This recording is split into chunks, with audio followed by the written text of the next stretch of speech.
하나님 말씀 보도록 하겠습니다. 하나님 말씀은 누가복음 23장 34절 말씀입니다. 누가복음 23장 34절 한 구절 말씀 때문에 같이 한 목소리로 같이 읽도록 하겠습니다. 시작. 이에 예수께서 이르시되 아버지 저들을 사하여 주옵소서 자기들이 하는 것을 알지 못함이니이다 하시더라. 그들이 그의 옷을 나눠 제비 뽑을세. 아멘. 이건 개역성경인가 보네요.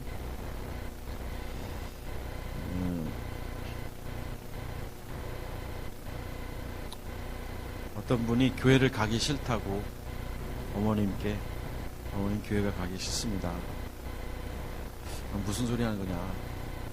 그래도 어머니가 권사님인데 왜 교회가 가기 싫으냐 그랬더니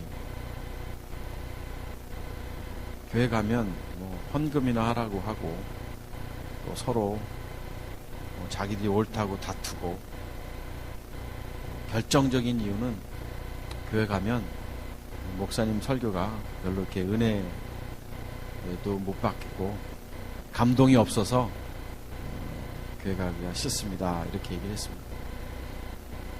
그랬더니 그 권사님께서 말씀하시기를 교회는 다 그런 데다. 서로 다투고 네가 옳다 내가 옳다. 이게 지극히 정상적인 것이다. 우리에게 육체가 있고 육신이 있기 때문에 그런 것이다. 사람 보고 교회 다냐? 하나님 바라보고 교회 다니는 거니까 흔들지 말고 교회를 다녀야 된다. 헌금은 하나님 앞에 감사의 예물을 드리는 건데 그걸 갖고 네가 시험을 네가 그런 것 때문에 교회를 못 간다고 한다면 그것 또한 네 믿음이 그것밖에 되지 않는 게 아니냐, 이런 얘기를 하셨습니다. 그리고 그 권사님이 결정적인 말씀을 하나 하셨는데, 그리고 네가 교회 안 가면 안 되는 이유가 네가 그 교회 담임 목사인데 어떻게 교회를 안 가면 안 되겠냐, 이런 이야기를 했다고 합니다. 오래전에도 제가 아마 이 이야기를 했던 것 같아요. 오늘날 교회라는 것이 무엇일까라는 생각을 해봅니다. 교회라는 공동체가 무엇일까? 가기 싫은 곳이고 하기 싫은 것을 해야 하는 것이고 또 해야 할 것을 꼭 해야 하는가? 저도 목사지만 이 교회라는 것이 무엇인가 본질적인 교회 개념을 잘 가르치고 잘 양육하려고 나름대로 애쓰지만 교우들이 정말 하나님 앞에 교회의 본질적 요소가 무엇인가를 바로 깨닫지 않는다면 신앙생활이 그렇게 소망이 있거나 기쁜 신앙생활을 하지 않는 게 지극히 정상적이지 않나, 그런 생각을 해봅니다. 교회는 주의 이름으로 세워진 거룩한 공동체가 바로 교회입니다. 그래서 우리 안에 생명 대신 그리스도를 모시고 사는 사람들이 모인 우리가 교회이기 때문에 우리가 교회 안에서 기쁨이 있어야 되고, 교회 안에서 거룩한 희생이 있어야 되고, 교회 안에서 함께하는, 지체로서의 삶을 함께하는 그런 모습이 우리 가운데 넘치기를 주의 이름으로 축복하겠습니다. 지난주에 예수님께서 하신 말씀이 있습니다. 예수님께서 하신 말씀 중에 가상 7원이 예수님께서 회개하고 복음을 믿으라, 이렇게 말씀하셨죠. 그러니까 예수님께서 침례 요한이 잡히고 난 이후에 본격적 사역을 시작하시면서 예수님께서 회개하고 복음을 믿으라, 이렇게 했습니다.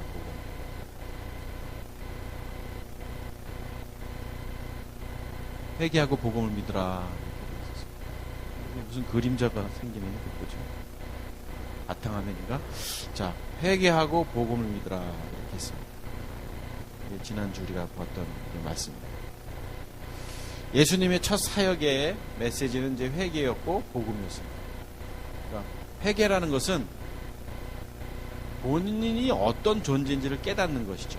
그리고 이제 돌이키는 것입니다. 그래서 본인이 인간의 창조 이후에 타락한 존재로서 하나님 없이 살아가는 존재인 것을 돌이키는 게 이제 회개죠. 구체적으로 뭐 설명을 드리자면, 그리고 이제 복음입니다. 그래서 그가 구원받기 위해서 예수께서 그리스도이심을 믿는 것. 그러니까 예수님은 이 땅에 육신으로 오셨고 성결의 영으로 메시아이신 그리스도, 이것을 우리가 믿는 것을 이제 복음이라고 말하고 있습니다. 성경. 그래서 회개하고 복음을 믿으라. 이게 예수님께서 말씀하신 사역의 첫 메시지입니다. 오늘 우리가 읽었던 본문 누가복음 23장 43절은 예수님께서 첫 사역의 메시지 이후에 이제 시간이 흐릅니다. 예수님 이제 이렇게 그림을 그린 게 더 낫겠네요. 자, 이렇게 그려보겠습니다. 예수님께서 이제 마옥관에서 이렇게 태어나셨습니다. 때가 돼서 하나님께서 이 땅에 당신의 아들을 보내주셨죠. 그리고 이 말 구유에서 태어나신 시점이 있고, 그리고 예수님의 어린 시절을 보내십니다. 그리고 때가 돼서 어느 날 침례 요한, 6개월 먼저 태어난 침례 요한이 광야에서 회개하라고 복음을 외치고 나서 그에게 가서 침례를 받으시는 그 시점이 있습니다. 그리고 나서 예수님께서 본격적인 사역의 시작점이 오늘 우리가 보았던 회개하고 복음을 믿으라 라고 했던 그 시점이 있습니다. 그러니까 태어난 시점이 있고, 그 다음에 예수님이 사역의 공생의 사역의 시작된 그 시점이 있습니다. 그리고 나서 예수님께서 이 땅에서 3년 반 동안 공적 생애의 삶을 사시죠.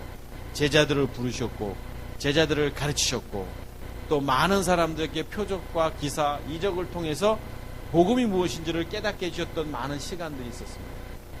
그리고 많은 사람들에게 예수께서 당신이 십자가의 죽음을 통해서 다시 부활해야 된다는 것을 말씀했지만 많은 사람들이 그것을 깨닫지 못했습니다. 그리고 때가 돼서 이분이 십자가에 못 박히시는 시점이 옵니다. 그리고 사흘 뒤에, 3일 뒤에 이제 이분은 그리스도로 부활하셨죠. 영이신 주님으로 이제 부활하셨습니다. 자, 그때 요 시점에서 예수님께서 회개하고 복음을 믿으라라고 사역의 첫 메시지가 회개와 복음이었습니다. 그리고 이때 여러 이적과 기적을 통해서 말씀하셨고 하나님의 나라의 일을 선포하셨습니다. 그리고 요때 이제 때가 돼서 십자가에 못 박혀 돌아가시는 이 시점에서 돌아가시기 전에 마지막 유언의 말씀을 하십니다. 이것을 우리는 가상칠언이다 이렇게 말합니다. 가상칠언. 십자가 선상에서 위에서 7가지 말씀을 하셨다 해서 이제 가상칠언이다 이렇게 말합니다.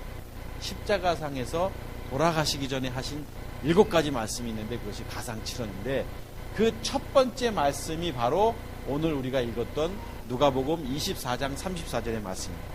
자, 예수께서 가라사대 아버지여 저희를 사하여 주옵소서, 자기의 하는 것을 알지 못함이니이다 하시더라. 이게 바로 예수님께서 사역의 첫 메시지 자꾸 반복해서 말씀드립니다. 그리고 많은 시간들을 보내시다가, 지금 이거 하워링 조금만 올리는 것 같은데 좀만 줄여주시겠어요? 첫 번째, 십자가상에서 첫 번째 유언이 뭐냐면, 아버지여 저희를 사하여 주옵소서, 자기의 하는 것을 알지 못함입니다. 자기들이 이렇게 되어 있네요. 이게 이제 개혁 성경이고, 개혁 개정판, 우리가 보고 있는 개혁 개정판은 원래 우리 개혁 개정판이 나왔었던 것 같은데 오늘은 개혁이 나왔네. 자기들이 하는 것을 알지 못함입니다. 이렇게 되어 있습니다. 저는 이 누가복음 23장 34절 가상칠언의 첫 메시지를 묵상하다가 여기에서 은혜를 받았습니다. 아버지여라는 것입니다. 누구도 하나님을 아버지라고 부른 사람이 없습니다. 다윗도, 아브라함도, 모세도 하나님을 아버지라고 부른 적이 없죠. 성경에. 혹시 나오나요? 안 나오는 것 같아요.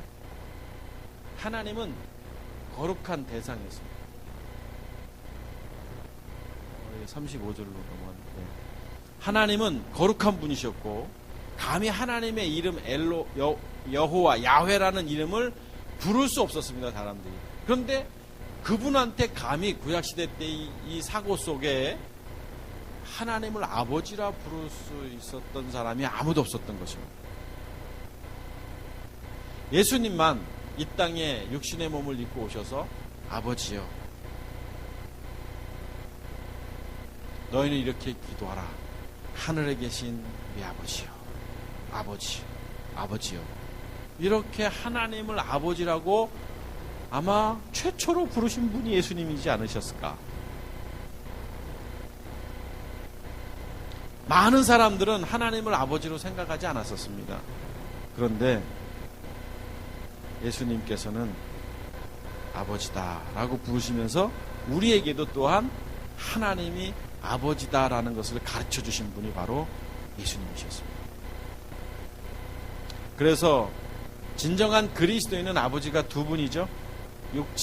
육신적인 아버님이 계시고 돌아가신 분도 계시겠지만 연세가 드신 분, 그 다음에 영적인 아버지가 있는데, 우리의 삶의 우선이 사실은 이제 영적인 아버지에게 두고 살아가는 존재인 것이죠.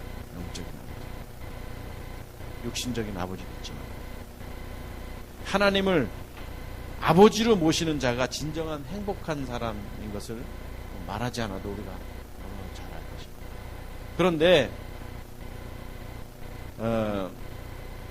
우리가 하나님을 아버지로 부르게 됐다라는 것은 뭐냐면 관계가 형성된 겁니다. 인격적 사랑의 관계가 형성됐기 때문에 하나님을 아버지라고 부른다는 것이죠. 그러니까 어느 누구도 하나님을 아버지라고 부르지 않았습니다. 예수님과 하나님, 성부 하나님과의 관계 속에서 인격적 관계, 그 다음에 사랑의 관계 속에서 아버지로 부르셨던 것처럼 우리 안에 그리스도를 모신 자가 하나님을 아버지라고 부를 수가 있는 것입니다. 이것을 예수님께서 친히 십자가의 죽음을 통해서 우리에게 보여주신 거예요. 그래서 우리가 아버지 하지만, 하나님을 아버지라고 하지만 사실은 그것이 얼마나 축복된 것이고 그것이 얼마나 고귀한 것인지를 깨닫는 사람들이 많이 있지 않는 것 같습니다. 기도를 할 때 엎드려서 서너 시간 기도하고 7, 8시간 기도하는 건 참 아름다운 것입니다. 그렇게 못하는 제가 부족한 사람이죠. 그런데 단 1분을 기도해도, 단 10분을 기도해도 하나님을 아버지라고 부를 수 있는 사람이 엎드려서 아버지라고 외칠 수 있다면 뭐 더 이상 기도할 게 뭐 있겠습니까? 하나님이 나의 아버지가 되십니다. 나를 다 알고 계십니다. 그러니까 이 관계가 형성됐다는 관계.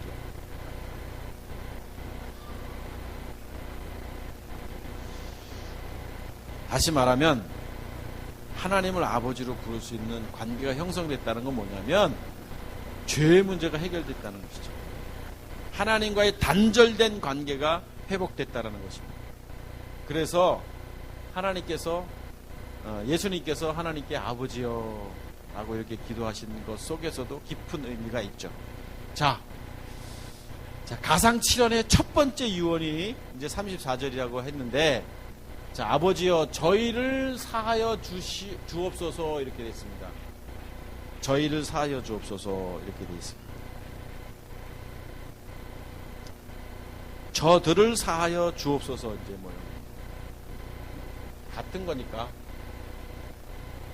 근데 여기서 저들이 누구냐, 이제 저들이 누구냐는 거죠. 저들이 누구죠? 오늘 저들이 누구냐는 것이죠. 사도행전 13장 26절 27절 한번 볼까요? 사도행전 13장 26절 27절 한번 보겠습니다. 사도행전 여기 보시면 형제들, 아브라함의 후예와 너희 중 하나님을 경외하는 사람들아, 보세요. 하나님을 경외하는 사람들아 라고 되어 있습니다. 아브라함의 후예들 중에 이 구원의 말씀을 우리에게 보내셨거늘. 자, 사도행전의 메시지를 통해서 지금 보세요. 하나님을 경외하는 사람들아, 하나님을 경외하는 사람들, 하나님을 믿는다는 사람들, 그 사람들에게 구원의 말씀을 보내셨다라고 말씀하고 있습니다. 그런데 27절 예루살렘에 사는 자들과 저희 관원들이 예수와 및 안식일마다 외우는 바, 그러니까 하나님의 말씀을 이렇게 외우기도 하는 거예요. 많은 사람들이 선지자, 근데 외우지만 선지자들의 말을 알지 못함으로, 선지자들을 통해서 무엇을 말씀하셨어요? 누가복음 24장, 다 나에 대하여 선지자들이 성경을 통해서, 구약을 통해서, 선지자를 통해서 무엇을 말했냐면 나에 대하여 말씀하셨다라고 성경 누가복음 24장에 말하고 있잖아요. 그러니까 선지자들의 말을, 예수께서 그리스도이심을 말씀하셨던 이 말씀을 알지 못함으로, 예수가 그리스도이심을 알지 못함으로 예수님을 정죄하여 선지자들의 말을 응하게 하였도다. 결국에는 무슨 말씀이에요? 이 땅에 선지자들을 통해서 예수가 그리스도이심을 증거했는데, 성경을 통해서 증거했고, 그렇음에도 불구하고 많은 사람들이 그것을 깨닫지 못해서 말씀은 달달달 외우고, 또 말씀은 성전에서 회당에서 늘 가르치고 양육하고 하는데 그 말씀을 사용하고 했지만 무슨 말인지 알지 못하고 정죄했고, 예수님을, 다시 말하면 예수 그분이 메시아로 이 땅에 오셨는데 그리스도이신 그분이신데 이것을 알지 못했다는 거예요. 이미 말씀을 하고 계셨는데, 그래서 선지자들의 말을 응하게 하셨다. 뭐예요? 이분이 십자가에 못 박혀 죽게끔 했다라고 오늘 여기 지금 사도행전 13장 27절을 말씀하고 있는 것입니다. 그렇다면 왜 알아듣지 못했을까요? 여기 선지자들의 말을 왜 알아듣지 못했을까요? 문자적으로, 지식적으로 성경을 봤기 때문에 그랬겠죠. 문자적으로, 지식적으로 말씀을 들었기 때문에 그랬겠죠. 그러니까 유대인들, 사두개인들, 바리새인들의 가르침을 보면 그걸 문자적으로 보았기 때문에 무엇을 말하고 있는지 성경의 메시지를 영적으로 보지 않았기 때문에 말했음에도 불구하고 그것을 깨닫지 못하고 십자가에 결국 그들은 예수님을 못 박았다라고 성경이 이렇게 증거하고 있다는 것입니다. 오늘날도 마찬가지입니다. 유대인들처럼 성경을 지식적으로 잘합니다. 창세기부터 계시록까지 성경을 달달달 외우는 사람도 있습니다. 성경 어디 하면 몇 장 몇 절 많습니다. 그런데 그것이 무엇을 말하는지 영적으로 성경을 보지 않는다는 것입니다. 지식적으로는 다 깨달아요.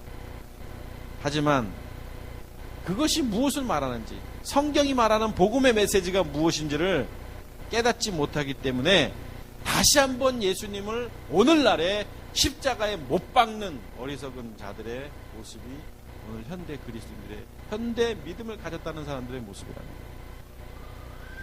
당시에만 못 박았습니까? 당시에만 예수님을 정죄했습니까? 오늘도 우리가 영적인 안목이 가려져 있기 때문에, 수건으로 가려져 있기 때문에 또다시 예수님을 십자가에 못 박는 그런 어리석은 신앙인의 모습으로 살아간다는 것입니다.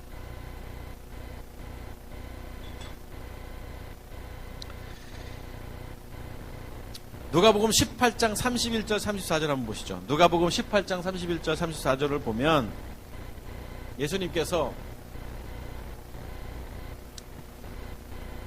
이제 12제자를 데리고 이르시되 보라, 우리가 예루살렘으로 올라가노니 선지자들로 기록된 모든 것이 인자에게 응하리라. 보세요. 아까도 말씀했잖아요. 선지자들로 기록된 모든 것이 인자에게 응한다는 게 뭐예요? 그분의 죽으심과 부활입니다. 예수께서 이 땅에 육신으로 오셔서 십자가에 죽으시고 또 그리스도로 부활하시는 거죠. 응하리라. 32절. 인자가 이방인들에게 넘기워 희롱을 받고 능력을 받고 침뱉음을 받겠으며 지금 예언하시잖아요. 33절. 저희는 채찍질하고 죽일 것이니 저는 3일 만에 살아나리라. 죽음과 부활을 예수님께서 말씀하셨어요. 이게 선지자들이 하신 말씀을 응하게 하려고. 그런데 34절. 제자들이 이것을 하나도 깨닫지 못하였으니, 예수님께서 직접 말씀하셨어요. 죽음과 부활을. 그런데 다른 사람들도 아니고 예수님의 제자들이라고 하고 예수님과 함께 동고동락했던 그 사람들이 하나도 이게 뭐 반개도 안 깨달았을 거예요.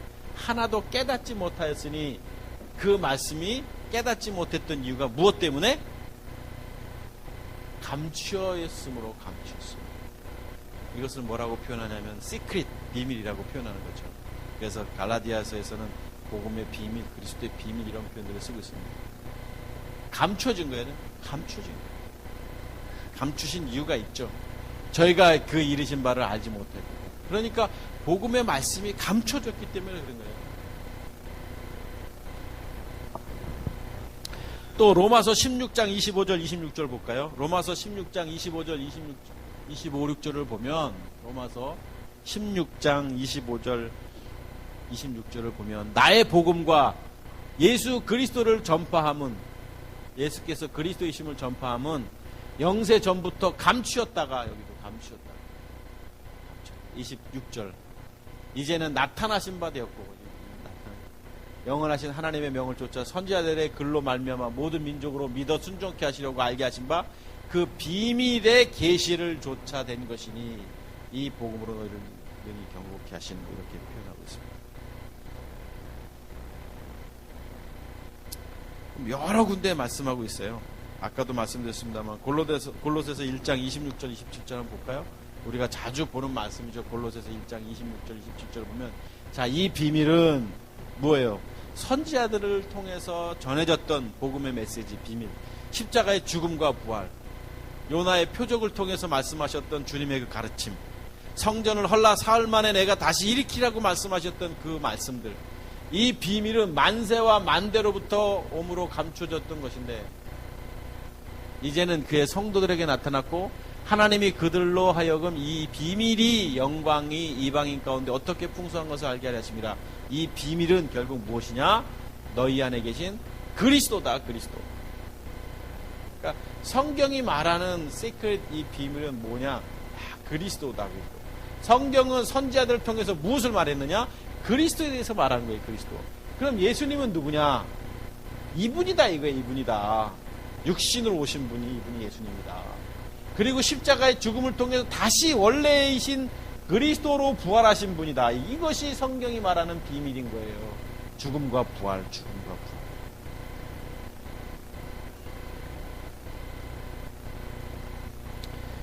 예수님께서는 기사와 이적을 통해서 복음의 비밀을 말씀하셨지만 깨닫지 못했습니다. 표적만을 보는 거예요. 그리고 나를 쫓아왔다. 우리가 계속 표적을 보다가 오늘 뭐 가상칠언을 좀 보고 있습니다만, 문둥병자가 또 광야에서 오병이의 기적을 통해서 많은 사람들이 고침받고 치료받고, 기적을 예수님께서 보여주신 이유 중에 하나는 뭐냐면 그것을 통해서 당신이 누구인지를 증거하기 위한, 그것이 하나님이 말씀하신 복음의 비밀인데, 그랬음에도 불구하고 그들은 배불러서, 배고팠던 사람들이 떡을 먹고 배불러서 놀라운 일이다, 이거 기적 같은 일이 벌어졌다라고 생각하고, 그리고 예수님을 쫓았다고 성경은 말하고 있습니다. 이것은 하나님의 경륜입니다. 그래서 에베소서 1장 9절 한 번만 더 보십시다. 에베소서 1장 9절에 이렇게 표현하고 있습니다. 그 뜻의 비밀을 우리에게 알리셨으니 곧 그 기쁘심을 따라 그리스도 안에서 때가 찬 경륜을 위하여 예정하신 것이니, 그 비밀을 우리에게 알리셨습니다. 비밀. 복음의 비밀. 제가 이번 주간에 좀 분주하게 좀 살았고, 어제 그제 이제 말씀을 묵상하는데, 그래서 우연하게 좀 참고 자료를 좀 찾다가 이 비밀이란 말을 쓴 데가 있더라고요.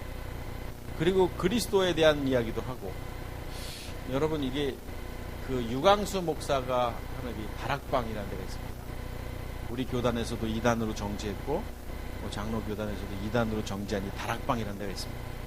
다락방에 저는 가본 적도 없습니다만, 우리 교단에서도 우리 동기들 중에 다락방에 관계된 친구들이 있는데, 한 친구는 아예 그냥 교단을 옮겼고, 한 친구는 거기서 나와서 지금 우리 교단에서 같이 목회를 하고 있는 친구가 있습니다만, 저도 예전에 한번 친구 때문에 관심을 가진 적이 있었지만, 이 다락방에 대해서 작년도 2013년도에 세미나 뭐가 열렸던 것 같아요. 이단이냐 아니냐 뭐 이런 것들이. 그런데 거기에 뭐 제가 오늘은 안 갖고 왔나 보네. 아마 가방에 있나 보네.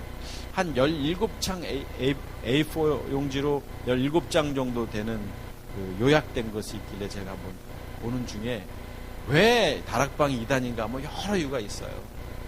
베레아 사상을 좀 이렇게 뭐 했고, 뭐 베레아 사상이 뭐 천사 동원권이라든지 이런 것들도 뭐 여기 뭐 다락방에서 했고 뭐 이런 얘기 쭉 있어요. 뭐가 이단이고 뭐가 이단이고 뭐가 잘못됐고, 그 중에 하나 참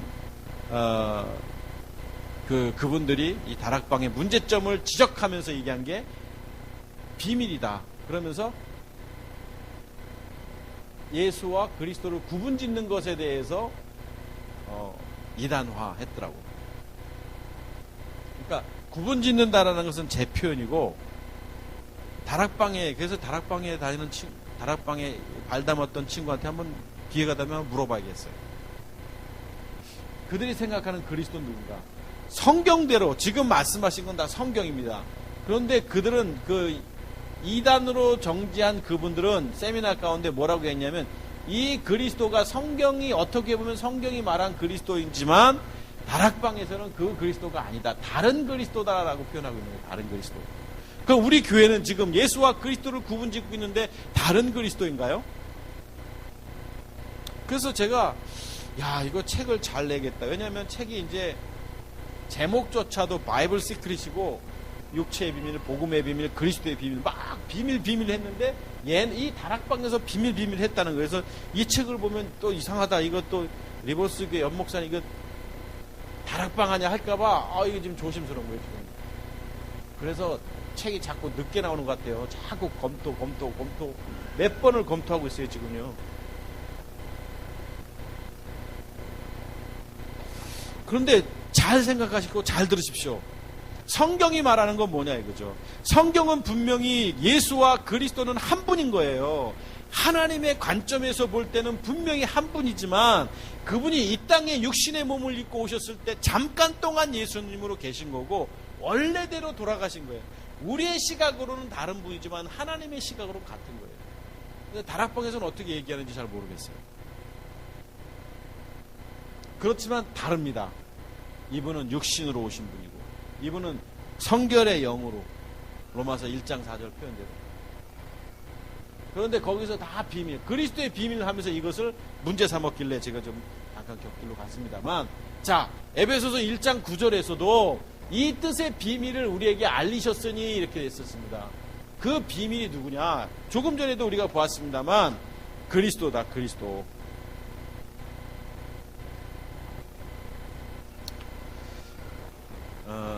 사도 바울도 자기가 예전에는 율법으로 의로운 줄 알았습니다. 그런데 이 복음의 비밀을 알고 나서부터 나는 죄인 중에 괴수구나, 이런 표현을 쓰고 있습니다.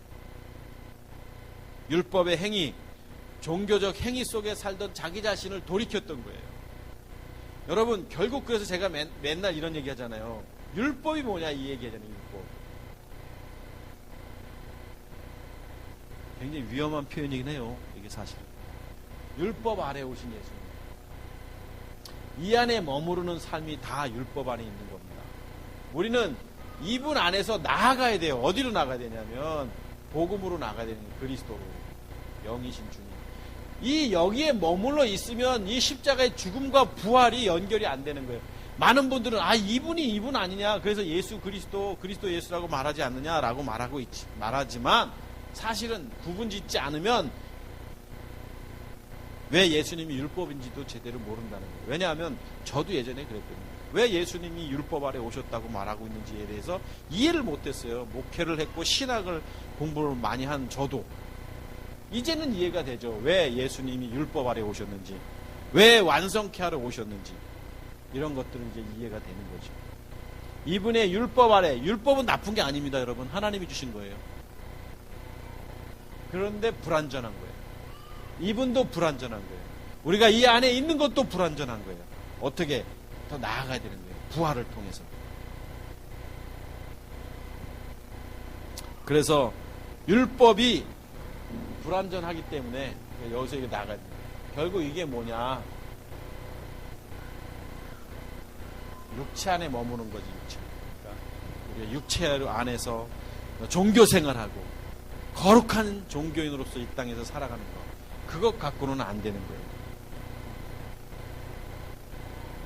그래서 아무든지 나를 따라오거든 자기를 부인하고 자기 십자가를 지라라고 예수님께서 제자들에게 말씀하셨거든요.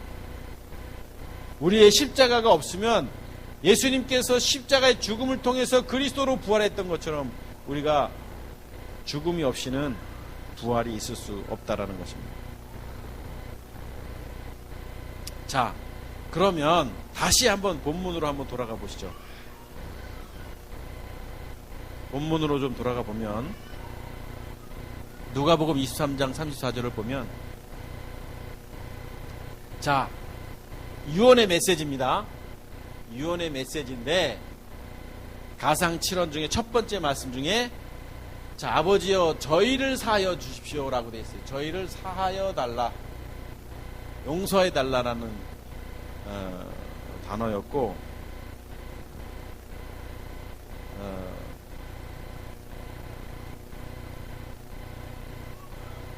아핌이라는 단어네요. 헬라어로 보니까 용서해 달라라는 겁니다.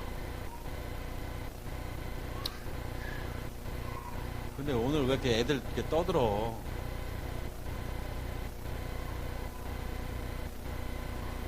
자, 예수님께서 가상칠언의 첫 메시지가 아버지여 저희를 용서해 주십시오, 사하여 주십시오라고 말씀하고 있습니다. 그런데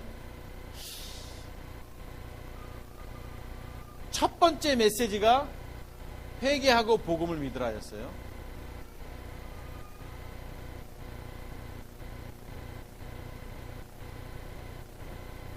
지율이가 떠드는 게 아니라 지율이하고 노는 게 문제입니다. 자, 예수님께서 공생의 사역의 첫 번째 메시지가 회개하고 복음을 믿으라라고 말했습니다. 이것이 첫 번째 메시지고, 이제 이분이 때가 돼서 이제 첫 번째 사역의 공생의 시작점이고, 십자가 이제 마지막 죽음을 통해서 하신 메시지의 첫 번째가 뭐냐면 사하해달라, 이거 용서해달라, 이거 사하여 주십시오. 의미가 있습니다.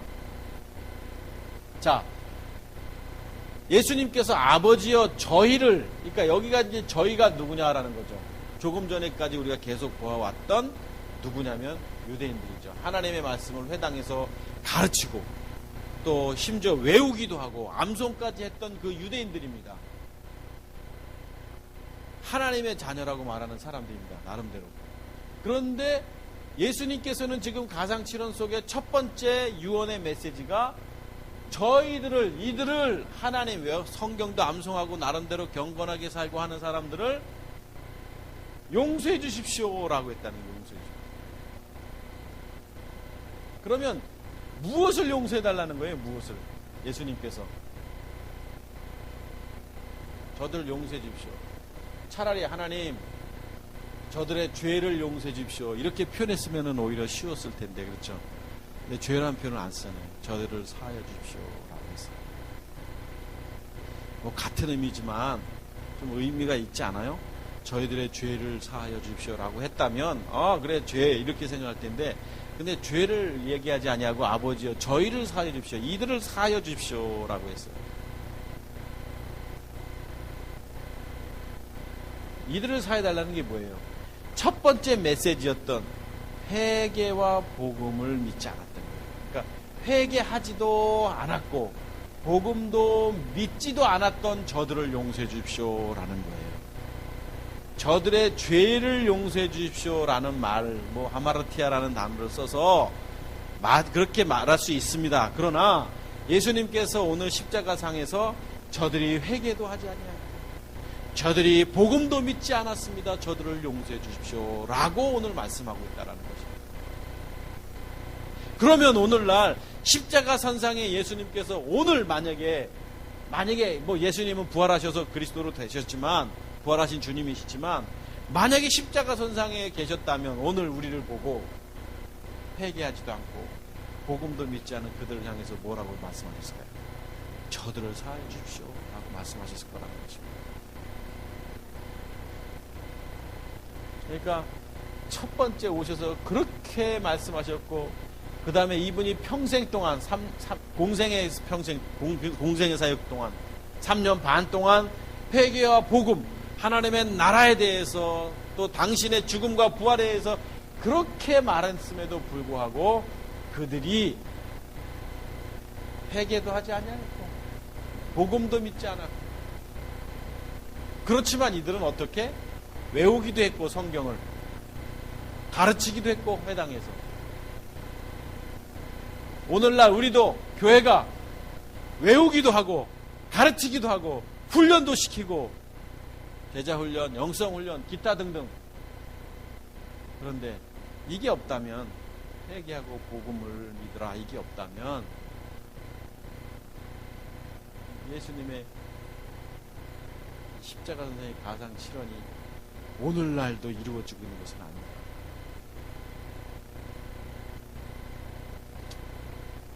근데 이게 뭔지 몰랐기 때문에, 그래서 자기의 하는 것을 알지 못함입니다, 이렇게 됐습니다.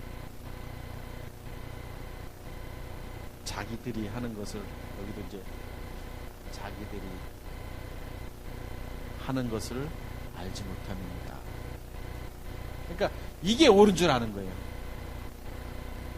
아니, 예수님께서 십자가에 못 박혀서 그리스도로 부활하셔서 예수께서 그리스도이심을 믿는 자마다 그 이름을 힘입어 생명을 얻는다고 성경이 말하고 있는데, 이것이 감추어져 있기 때문에 깨닫지 못해서 그들은 어떻게 알지 못하는 거예요. 이것을 알지 못하는 거예요. 그래서 예수님께서는, 주님, 쟤네들이 이것을 알지 못합니다. 주님, 저들을 용서해 주십시오, 사해 주십시오 라고 이렇게 기도하고 있는 것이 가상 7원입니다. 오늘날도 많은 사람들이 알지 못하는 것 같습니다. 예수가 그리스도라는 걸 지식적으로 압니다. 예수님이 그리스도 아니냐, 그러니까 우리가 예수 그리스도라는 표현하는 거 아니냐, 뭐 그분이 그분 아니냐라고 말합니다. 아닙니다. 육신으로 오셨고 성결의 영으로서 메시아신 그리스도, 이것을 알아야 우리가 회개하게 되고, 이것을 알아야 죽음과 부활을 알게 되고, 죽음이 뭐고 부활이 뭔지를 알게 되고, 그리고 거듭나고 영접한다는 게 뭔지를 알게 됩니다. 다시 태어난다는 게 뭔지를 알게 된다는 거예요.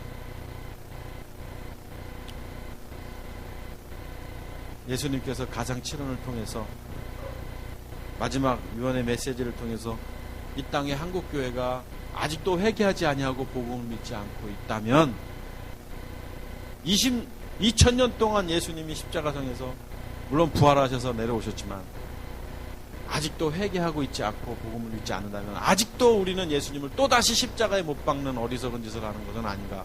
누가? 복음을 몰지 모르고 복음을 알지 못하는 교회가 그렇게 하는 것은 아닙니다.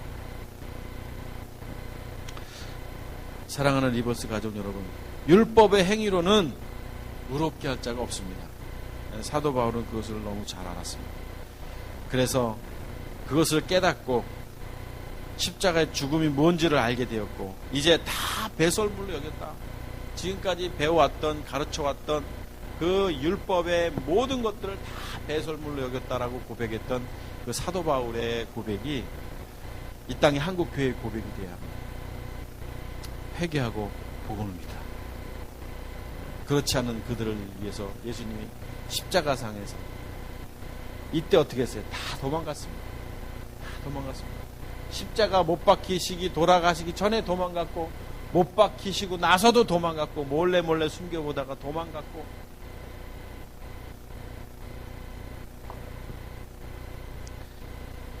이제 교회가 율법이 육체인 것을 깨닫고 율법 안에 머무르지 말고 그리스도로 달려나갈 수 있도록 우리 교회가 이 사명을 잘 감당하기를 주의 이름으로 축복하겠습니다. 기도하겠습니다.